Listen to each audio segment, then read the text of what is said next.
Die EU-Kommission hat klammheimlich eine Studie veröffentlicht zum Thema Vermögenssteuern und Wegzugsbesteuerung. Und diese Studie empfiehlt ganz klar die flächendeckende Einführung in der EU solcher Steuern. Und du wirst es kaum glauben, auch die Idee eines Vermögensregisters wird wieder neu belebt. Was das zu bedeuten hat und was die EU genau sagt, das wollen wir uns in diesem Video einmal näher anschauen.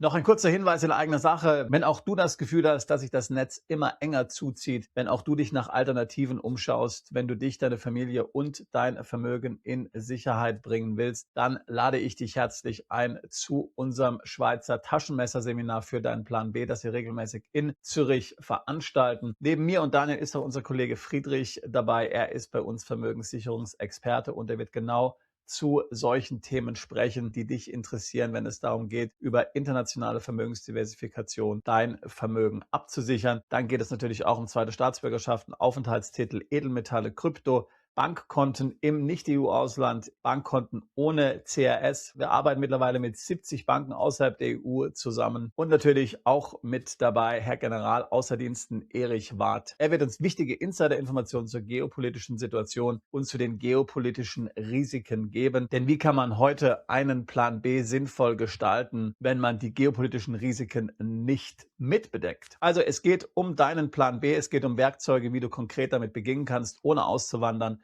Dort, wo du jetzt gerade bist, in Deutschland, Österreich und der Schweiz. Du kannst sofort anfangen damit, komplett legal. Und in Zürich zeigen wir dir, wie es geht. Weitere Informationen auf unserer Webseite, Link dazu in der Beschreibung zu diesem Video. Nun aber zurück zum eigentlichen Thema. Ich hatte ja erst vor kurzem, vor wenigen Tagen, ein Video veröffentlicht, wo ich darauf eingegangen bin, dass die EU, dass auch Deutschland jetzt ans Eingemachte geht. Jetzt sollen die Vermögen drankommen, jetzt sollen die Vermögen besteuert werden. Ich hatte hier die aktuellen Diskussionen angeführt, oder es sind ja schon mehr als Diskussionen, es sind ja Ankündigungen, zum Beispiel Krypto zu besteuern, möglicherweise dann auch Gold, möglicherweise dann auch den steuerfreien Verkauf nach einer Spekulationsfrist bei Gold und Immobilien einzuschränken oder abzuschaffen, die Erbschaftssteuer zu verschärfen, eine Vermögensteuer einzuführen und.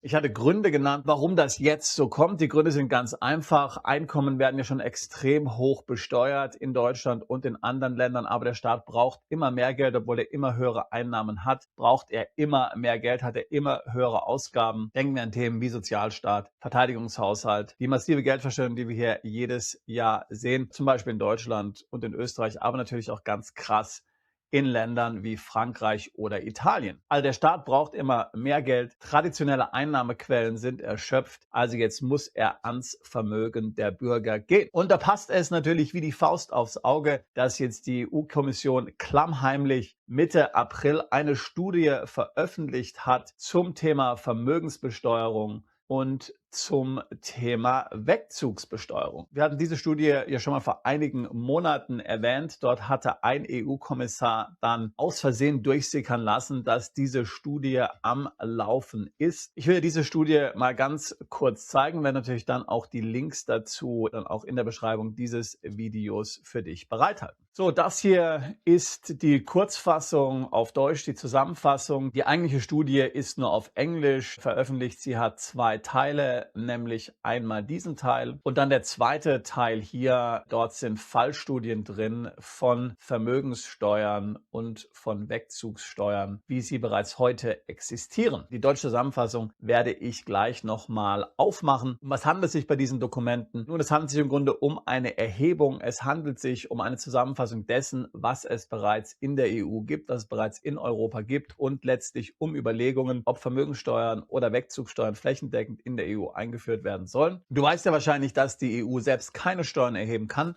Das können nur die einzelnen EU-Länder. Das heißt, dieses Dokument ist jetzt keine Blaupause. Sie ist kein Projektplan für die Einführung von Vermögensteuern und Wegzugssteuern, sondern eher eine Ist-Analyse der aktuellen Situation solcher Steuern in der EU und dann auch natürlich eine Empfehlung, wie man solche Steuern in Zukunft sinnvollerweise gemäß der Meinung der EU-Kommission in der EU einführen könnte. Viel muss man hier zwischen den Zeilen ganz klar lesen, damit man versteht, was hier tatsächlich passiert. Also der Tenor ist aber völlig klar, Vermögensteuern und auch Wegzugssteuern werden als etwas sehr Positives angepriesen. Hier wird natürlich nicht davon gesprochen, dass die Staaten verschwenderisch sind und dass die Staaten vielleicht besser sparen sollen und letztlich vielleicht ihre Ausgaben reduzieren sollten, vielleicht den Sozialstaat kürzen, sondern hier sagt man ganz klar, es herrscht eine Ungleichheit bei der Besteuerung von Vermögen und von Einkommen und genau daran müsse man etwas machen. Auch hier werden natürlich wieder die Superreichen erwähnt, dass dort die Ungleichheit besonders groß ist, aber es ist auffallend eigentlich, wie wenig hier die sehr hohen Vermögen genannt werden, wie das ja bei anderen ähnlichen Studien der Fall ist. Und ich habe ja schon immer gesagt, hier die Reichen vorzuschieben, die Milliardäre vorzuschieben, das ist im Grunde nur Makulatur. Hier geht es um Augenwischerei. Das kann man den Wählern gut verkaufen, denn wer hat schon Mitleid wirklich mit den Superreichen? Die können sich ja leisten. Die sollen ruhig hohe Steuern bezahlen. Das Dokument der EU geht gar nicht mehr so weit. Hier verschwendet man gar keine Zeit damit, jetzt wirklich sich nur mit den Superreichen zu beschäftigen. Hier werden ganz klar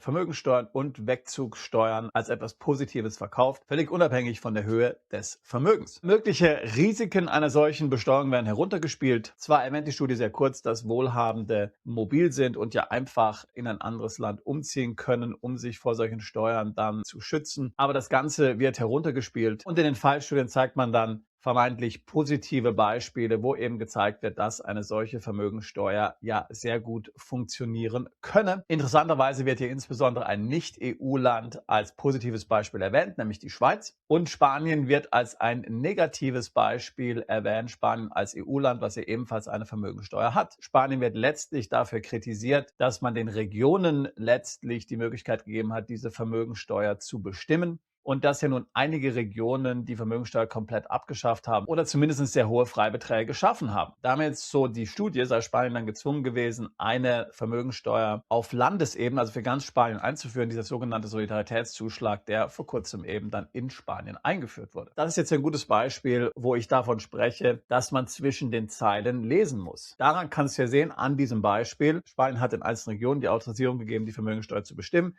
Das ist nicht gut. Einige Regionen haben dann diese Freiheit genutzt, sie ganz abzuschaffen. Das war keine gute Idee dieser Regionen. Deswegen hat man dann eine Steuer für Zentralspanien eingeführt. Das heißt, wir brauchen ein zentralisiertes System. Und wenn du jetzt zwischen den Zeilen lesen kannst, dann kannst du ja sehr genau erkennen, dass hier im Grunde genommen übertragen auf die EU eine Harmonisierung solcher Steuern auf EU-Ebene im Grunde impliziert oder, sagen wir mal, gefordert wird. Als ein positives Beispiel für eine erfolgreiche Vermögensteuer wird die Schweiz genannt. Bizarrerweise ist ja auch in der Schweiz letztlich die Vermögensteuer regional, also kantonal geregelt. Auch da gibt es auf Bundesebene keine Vermögensteuer. Und hier wird die Schweiz letztlich dafür angepriesen, dass es sehr wenige Ausnahmen gibt, dass es vielfach sehr einfach geregelt ist, wie diese Vermögensteuer erhoben wird und dass sie eben deswegen so erfolgreich ist und auch in der Bevölkerung mehr oder weniger anerkannt. Wir beschäftigen uns ja sehr intensiv mit dem Thema Schweiz. Das hast du vielleicht schon bei anderen Videos gesehen. Und da würde ich jetzt natürlich sagen, okay, kein Wunder, in der Schweiz ist ja auch die Vermögensteuer eigentlich sehr gering, vielfach unter 1%. Ausländische Immobilien sind komplett von der Schweiz Vermögensteuer ausgeschlossen. Es gibt in der Schweiz auf Bundesebene keine Erbschaftssteuer, keine Schenkungssteuer. Und generell ist das Einkommensteuerniveau in der Schweiz natürlich sehr viel geringer als in anderen Ländern. Natürlich kann man unter solchen Voraussetzungen dann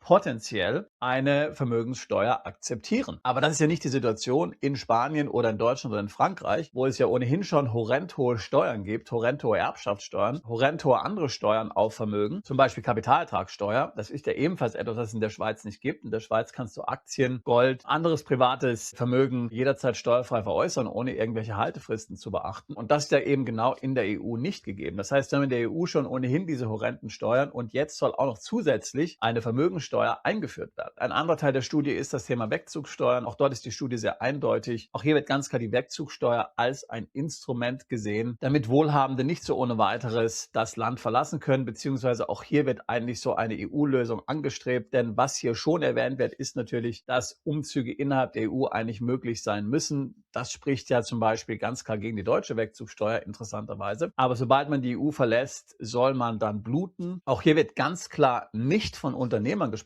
wie es momentan bei Deutschland ist, sondern es wird im Grunde genommen das österreichische Modell hier favorisiert, wo also auch Kleinanleger, Privatanleger auf ihr Privatvermögen, zum Beispiel Aktien, die sie erworben haben, nicht realisierte Kapitalgewinne, Veräußerungsgewinne dann beim Wegzug versteuern müssen. Also auch hier wieder ganz klar der Trend, es geht nicht um die Reichen, um die Superreichen, die man jetzt mal abstrafen muss, sondern es geht um jeden Bürger, der letztlich die EU verlässt oder das EU-Land verlässt und der dann dort entsprechend Wegzugsteuer auf sein Vermögen bezahlen soll. Auch hier wird erwähnt, dass die wenigsten Länder in der EU momentan eine solche Wegzugsteuer haben. Es wird aber ganz klar empfohlen, dass auch andere Länder eine solche Steuer einführen, beziehungsweise eigentlich, dass man am besten EU-weit zu einer Lösung kommen sollte. Das Krasseste für mich persönlich ist an dieser Studie, dass die Idee des Vermögensregisters wiederbelebt wird. Du kannst dich vielleicht an die Diskussion erinnern. Nach Beginn des Ukraine-Krieges gab es diese Diskussion in der EU, ein Vermögensregister einzuführen, ein zentrales Vermögensregister zu schaffen. Letztlich sollte da sämtliches Vermögen der EU-Bürger erfasst sein. Damals hatte man sich auf den Vorwand herausgeredet, dass es dort um die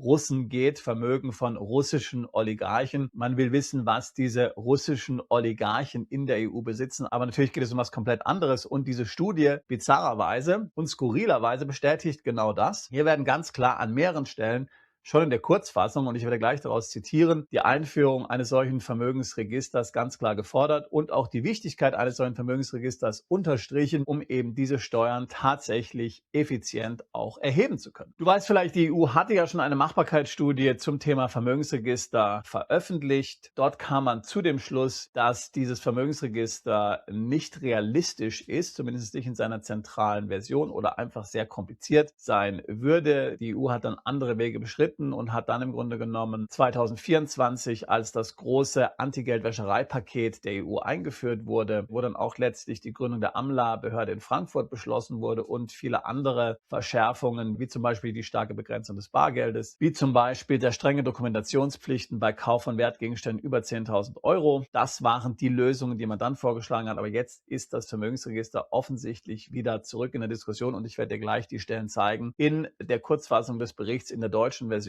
wo du das tatsächlich schwarz auf weiß lesen kannst. Aber auch hier siehst du wieder das, was ich schon seit vielen Jahren im Grunde genommen sage, diese Vermögensregister, Informationsaustausch, Transparenzregister und welche Maßnahmen es dort nicht alle gibt, Maßnahmen zur Bekämpfung der Geldwäscherei, Register der Immobilienbesitzer, diese dienen eben nicht zur Kriminalitätsbekämpfung, sondern diese dienen allein darum, das Vermögen der Bürger zu erfassen, damit man es dann besteuern kann. Und diese Studie gibt das ganz unverhohlen zu, ohne jede Scham. Bisher, wie gesagt, kamen ja die EU-Beamten und das EU-Führungspersonal immer noch mit Ausreden.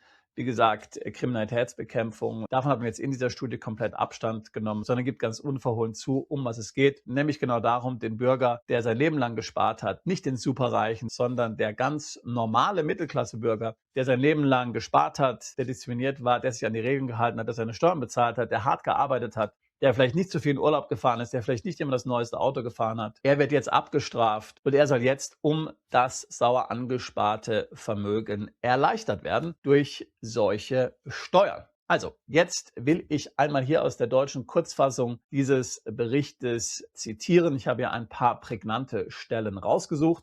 Also, ich zitiere aus der deutschen Kurzfassung. Das Beispiel der Schweiz zeigt, wie vorhersehbare Bewertungsverfahren eine leistungsfähige Verwaltung, umfassende Register, hier haben wir schon das Vermögensregister und seit langem etablierte Steuerregelungen die politische Akzeptanz stützen. Kantone mit einfachen Regelwerken schneiden dabei besser ab als solche mit komplexen oder mit Systemen, die umfangreiche Vergünstigungen vorsehen. So, dann ein ganz entscheidender Abschnitt hier. Die institutionelle Handlungs- und Leistungsfähigkeit erweist sich als zentraler Faktor für die Wirksamkeit. Erfolgreiche Regelungen setzen verlässliche Informationen über Vermögensbestände, regelmäßige Bewertungsverfahren und die Fähigkeit voraus, Umgehungsstrategien wie Schuldenverlagerungen und die Umschichtung von Vermögenswerten in steuerlich privilegierte Kategorien zu unterbinden. Umfassende Vermögensregister, die Drittmeldepflicht, Digitalisierung und eine konsequente Durchsetzung sind dabei unentbehrlich. Also hier siehst du es schwarz auf weiß. Ein Vermögensregister gilt als unentbehrlich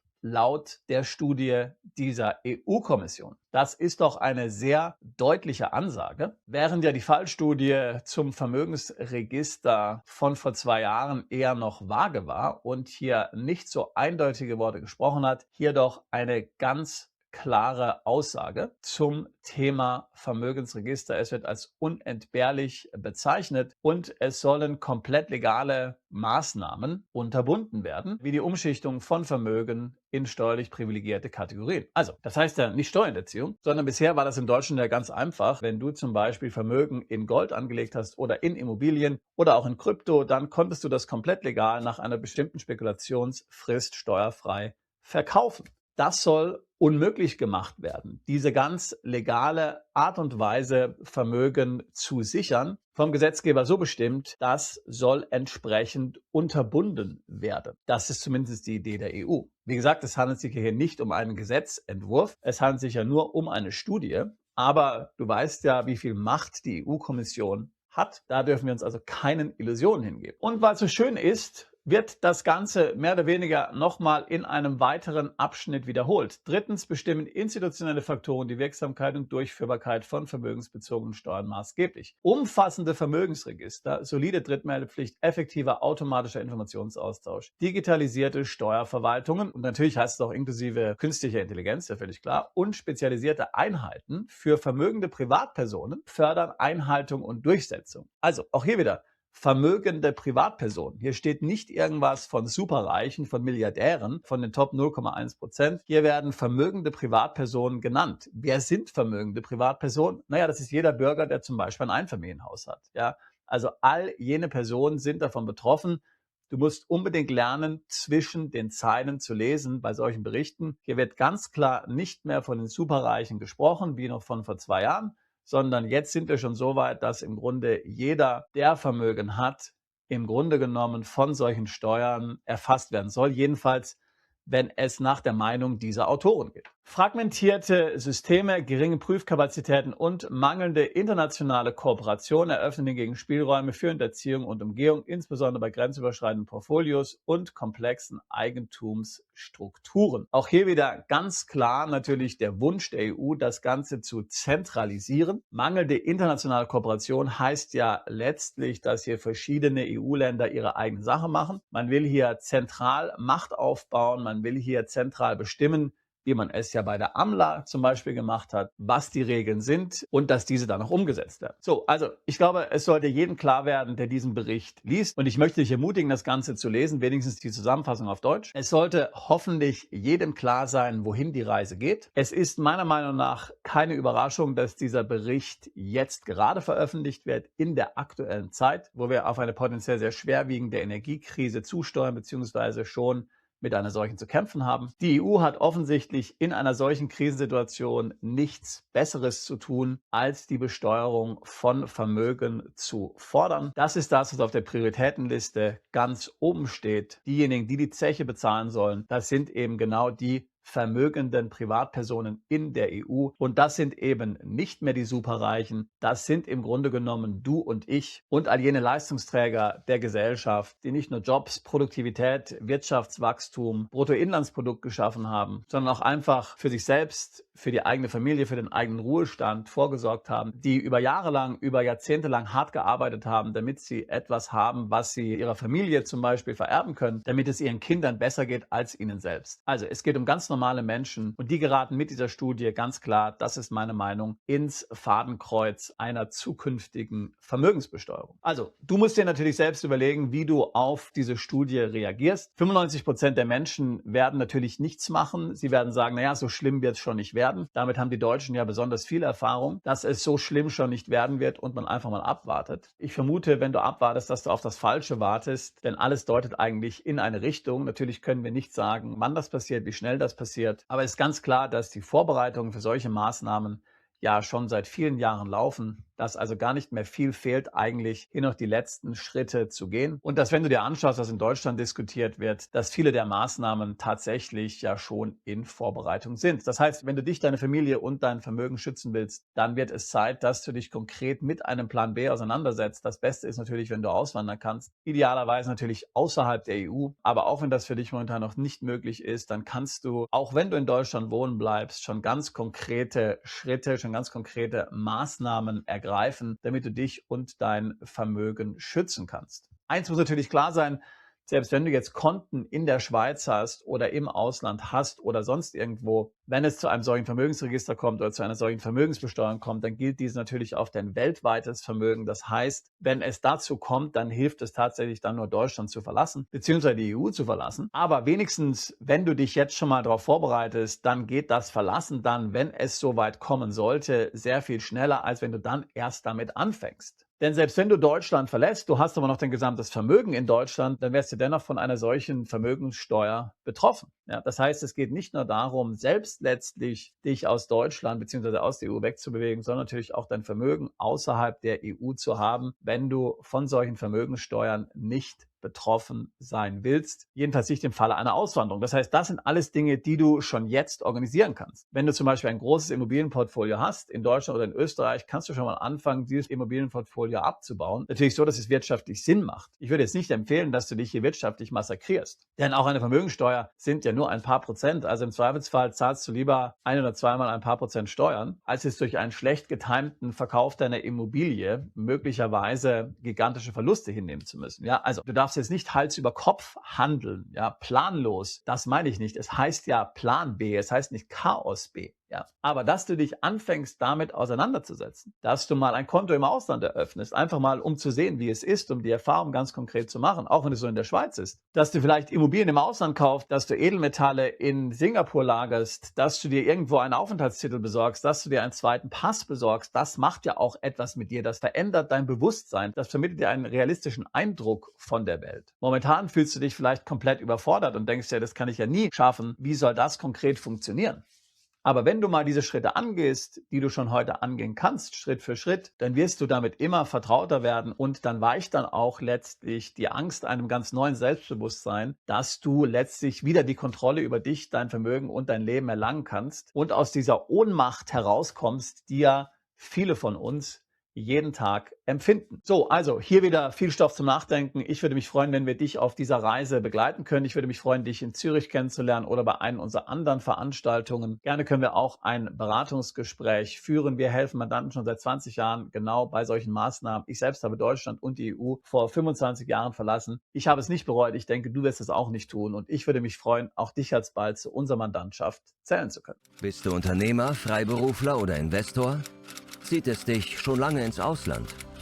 Mach heute den ersten konkreten Schritt in eine Zukunft mit mehr Geld und mehr Freiheit. Buche ein Beratungsgespräch mit Sebastian und seinen Kollegen. Unsere Kanzlei unterstützt Mandanten wie dich dabei, deine Steuerlast legal zu reduzieren, Vermögen aufzubauen und zu schützen und deine persönliche Freiheit zu maximieren. Profitiere jetzt von unserem Fachwissen und unserem Netzwerk. Gehe zu mandatierung.com und werde Mandant unserer Kanzlei.